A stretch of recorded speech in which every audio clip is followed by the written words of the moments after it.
안녕하세요. 매일 성경통독 묵상을 통한 은혜 나누기의 정선옥입니다. 오늘의 제목은 손해인 것 같은데 축복된 삶입니다. 오늘 성경 본문의 배경은 레위기 25장입니다.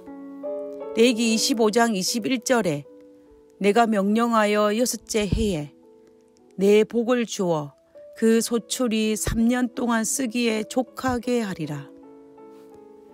레위기 25장은 희년 제도에 관한 모든 율례들을 기록하여 놓은 부분입니다. 7년마다 안식년이 돌아오고 안식년이 7번 지나고 난 그 다음 해인 50번째 되는 해는 희년이 됩니다. 7년마다 돌아오는 안식년은 모든 토지를 쉬게 하는 해입니다. 다시 말하면 땅도 쉬지만 일하는 사람도 6년 동안은 열심히 일하고 7년째 되는 해는 쉬라는 것입니다. 그리고 희년에는 나라 안에 있는 모든 기업들이 그 원상속자에게 돌아가야만 합니다. 하나님께서 희년에 너희는 각각 그 기업으로 돌아가라고 선포하셨습니다. 그래서 모든 채무가 탕감을 받고 가난하여 팔린 토지와 집은 자기 원주인에게 돌아가고 가난하여 종으로 팔린 자는 자유를 찾아 가족에게로 돌아갈 수 있었습니다. 그리고 노동으로부터 해방과 토지의 안식을 선포했습니다. 그러므로 희년은 모든 것이 회복되는 환희와 회복의 해입니다. 희년 제도를 통해 이스라엘 백성들에게 올바른 청지기 정신을 심어주어 이 세상 모든 것들이 자신의 소유가 아니라 하나님의 소유임을 인정하게 한 것입니다. 하나님의 말씀을 순종하는 자들이 얼마나 복을 받는지를 단적으로 보여준 제도가 바로 안식년과 희년의 제도였습니다. 성경은 이 제도에 대해서 의문을 가지고 우리가 만약 7째 되는 해에 농사를 짓지 아니하면 무엇을 먹고 살 수 있을까라는 생각을 가진 사람들에게 하나님께서 약속하셨습니다. 레위기 25장 21절에 내가 명령하여 여섯째 해에 내 복을 주어 그 소출이 3년 동안 쓰기에 족하게 하리라입니다. 무슨 말입니까? 여섯째 되는 해의 소출이 다른 해보다 3배가 되게 하시겠다라는 약속입니다. 결국 그 다음 해인 안식년에 농사를 짓지 않아도 먹고도 남을 만큼의 축복을 주시겠다라는 것입니다. 안식년에도 하나님의 명령을 어기고 열심히 수고하여 농사를 짓는 것보다 갑절의 수확을 더 얻게 하신다라는 것입니다. 희년 제도도 마찬가지입니다.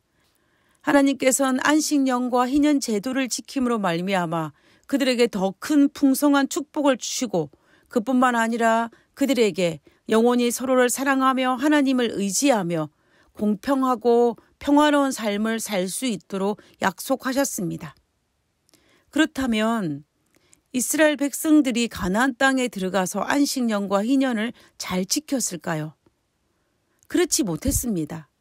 그들은 그들의 탐욕 때문에 한 해의 농사를 짓는 것을 포기하지 못하였고 노예를 풀어주지도 못했고 빚을 탕감해 주지도 못했습니다. 그들의 탐욕이 희년과 안식년을 지키지 못하게 하였던 것입니다. 그래서 남방 유다의 멸망의 역사를 기록한 역대하 36장에 보면 남방 유다가 바벨론의 왕 느부갓네살에 의해 멸망하여 포로로 잡혀가서 70년 만에 고레스에 의해 회복될 것을 기록한 역사서인 역대하 36장 21절에는 이렇게 기록하고 있습니다. 이에 토지가 황무하여 안식년을 누린같이 안식하여 70년을 지내었으니 여호와께서 예레미야의 입으로 하신 말씀이 응하였더라. 역사서 역대하를 기록한 사람은 에스라입니다. 에스라는 바벨론에서 70년 포로 생활을 마치고 예루살렘에 돌아와 유다의 역사를 기록하면서 그가 이렇게 기록한 것입니다. 이스라엘 백성들이 하나님의 명령을 어기고 희년과 안식년을 지키지 않았기 때문에, 다시 말하면 땅을 쉬지 못하게 하였기 때문에 나라가 망하여 바벨론의 포로로 잡혀감으로 억지로 70년 동안 유대 땅이 안식을 누렸다라는 것입니다. 만약에 하나님께서 제정하신 안식년과 희년을 지켰다면 유다의 역사는 달라졌을지도 모르겠습니다. 하나님은 6번째 해에 이스라엘 백성에게 3배의 축복을 허락하셨기 때문에 더 큰 풍성함을 경험하였을 것입니다. 하나님의 공급하심을 경험하면서 50년마다 희년을, 7년마다 안식년을, 7일마다 안식일을 지키면서 하나님께서 풍성히 주시는 축복을 경험하며 살았을 것입니다. 하나님의 공급하심을 경험하며 하나님의 축복을 경험하며 그들은 평안과 안식을 누렸을 것입니다.